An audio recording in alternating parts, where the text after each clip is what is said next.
J'ai perdu 60% de mon investissement en crypto. Comment j'ai réagi face à ça? Les erreurs que j'ai faites, c'est le sujet de cette vidéo. Alors aujourd'hui, vidéo un petit peu spéciale avec un format que je n'ai pas l'habitude de faire. Je vais vous montrer mon changement de stratégie pour mieux résister au crash de marché tout en gardant de la performance, et on va voir les erreurs qui sont les plus courantes dans ce marché-là, comment les éviter au maximum, surtout si vous êtes débutant. Donc dans un premier temps, je vous expliquerai ce que j'ai fait personnellement pour pallier à cette baisse de performance ces derniers mois. Je vous expliquerai en toute transparence les erreurs que j'ai pu faire et on verra ensuite les erreurs les plus courantes que font beaucoup d'investisseurs en crypto. Attention, avant que la vidéo commence, tout ce que je vais dire durant cette vidéo n'est pas un conseil en investissement.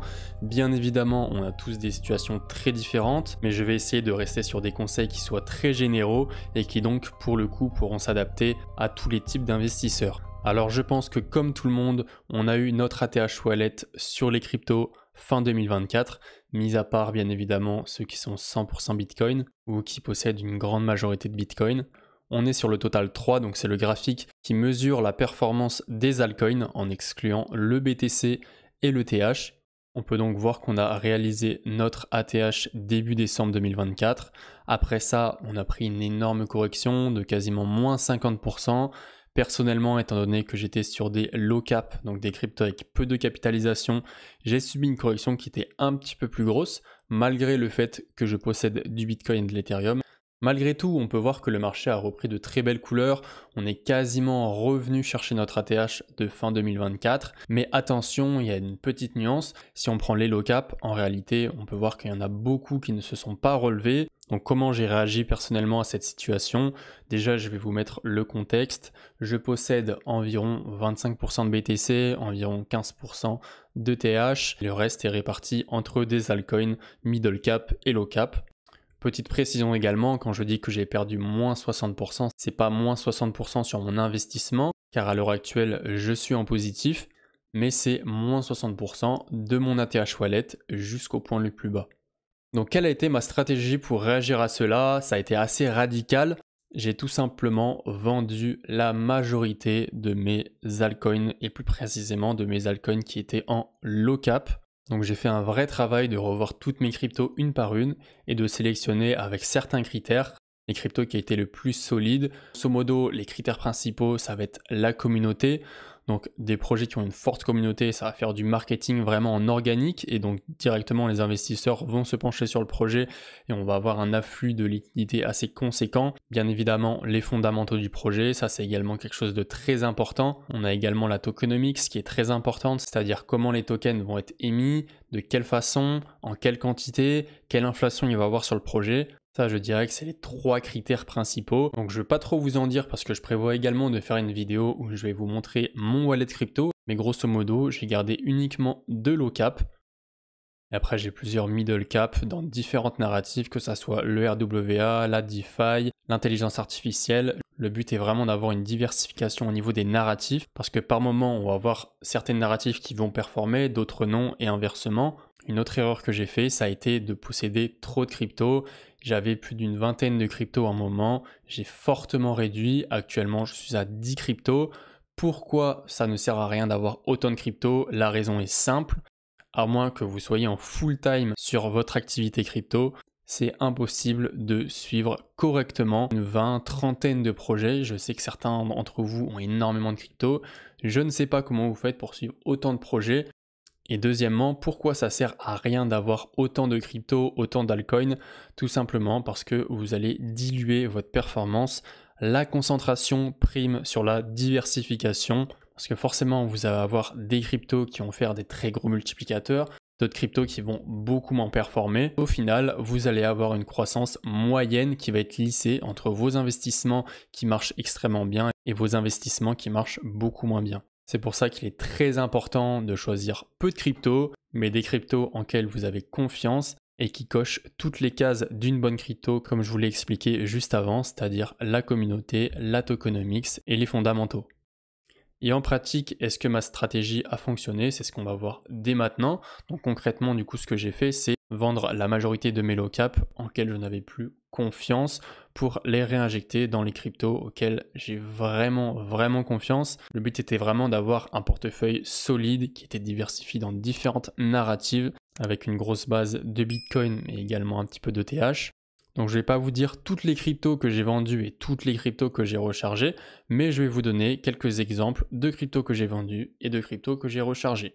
La première crypto que j'ai vendue, il s'agit de Alephium. Alors il faut savoir que j'ai fait ce travail de nettoyage, de vendre et de réinjecter ces liquidités en mai. Donc toutes les cryptos que je vais passer maintenant, je les aurai soit achetées, soit vendues en mai. Alephium, la première crypto, on peut voir que malheureusement, pourtant c'est une crypto qui d'apparence paraît assez solide, elle possède sa propre blockchain. Malheureusement, on peut voir que la crypto a totalement dévissé.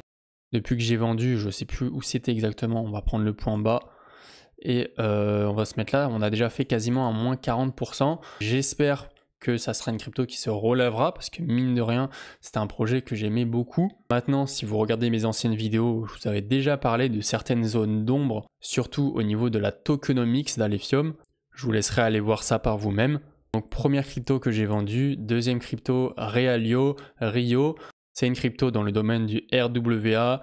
Pareil, j'ai creusé. En réalité, on n'a pas énormément de fondamentaux qui sont solides sur cette crypto. Une crypto qui est plutôt présente malheureusement pour la hype autour de cette narrative-là. On sent qu'elle a quand même beaucoup de mal à repartir comparé à d'autres cryptos qui ont vraiment de gros fondamentaux, une grosse communauté et une bonne tokenomics. La dernière crypto, il s'agit donc d'Octa. Donc c'est un projet un petit peu comme Akash, Render, un projet qui permet de vendre ou d'acheter de la puissance de calcul. Depuis mai, on a quand même une belle correction. On va prendre le milieu du mois de mai. On est sur un quasiment moins 30%. Donc voilà pour les cryptos que j'ai vendus. Il y en a d'autres, mais je ne vais pas vous les citer dans cette vidéo parce que ça serait beaucoup trop long. Maintenant, quelles cryptos j'ai rechargé? Quelle position j'ai renforcé? On a tout d'abord Injective, gros projet dans le RWA qui développe pas mal de solutions. Et là, si on prend la tendance moyenne sur mai, on peut voir qu'on est légèrement en négatif, mais on est quasiment à break-even au final. Et quand on regarde le rebond donc du bottom jusqu'au top, on est déjà sur un plus 159%. Actuellement, si on compare du bottom jusqu'à maintenant, on est déjà sur un x2. La deuxième crypto, ça va être Equilibrium, grosse performance. Donc j'ai réinjecté énormément de liquidités, enfin énormément, bien évidemment proportionnellement à la taille de la crypto et aux convictions que j'ai dessus. Donc ça reste conséquent, mais toute proportion gardée. Depuis mai, on est sur pareil, quasiment un 100%. Depuis le bottom, c'est assez impressionnant.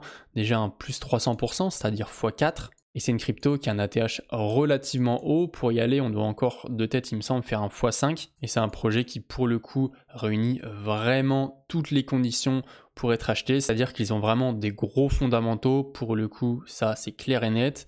Au niveau de la tokenomics, certes, la max supply est très élevée, mais elle est compensée par un burn de token assez agressif. Donc, au final, l'inflation, ça va, on est OK.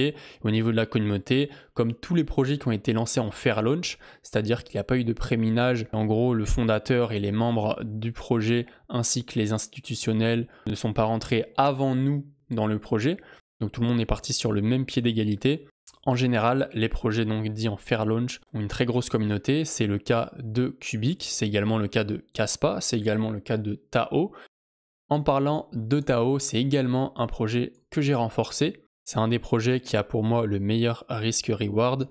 C'est une crypto dans la narrative de l'intelligence artificielle. On a de plus en plus de subnets qui sont développés, qui commencent à avoir une vraie utilité sur ce projet. En plus de ça, on a le halving de Tao qui va arriver en fin d'année. Enfin bref, plein de bonnes nouvelles. Dans cette vidéo, je vous ai expliqué mon changement de stratégie, les erreurs que j'ai pu commettre. N'hésitez pas aussi à me dire votre stratégie. Il n'y a pas de stratégie parfaite, uniquement quelque chose qui est adapté à vous. Vous pouvez totalement être 100% Bitcoin, 100% altcoin. Tout dépendra du type d'investisseur vous êtes. Dans cette vidéo, je vous ai uniquement documenté mon expérience. Dans la suite de cette vidéo, on abordera des erreurs un petit peu plus classiques, comme le fait de ne pas avoir de plan, rentrer au mauvais moment, le fait de ne pas jouer les cycles. En attendant, si vous avez aimé cette vidéo, n'hésitez pas à vous abonner et à mettre un like, ça me ferait extrêmement plaisir. Si vous avez certaines questions, que vous voulez parler d'un sujet autour de la crypto et de l'investissement, n'hésitez pas à rejoindre le groupe Telegram en description. C'est le groupe de la communauté, ça sert vraiment à discuter, je suis assez présent là-bas. Sinon moi je vous dis c'était CBX, on se retrouve très bientôt pour une prochaine vidéo.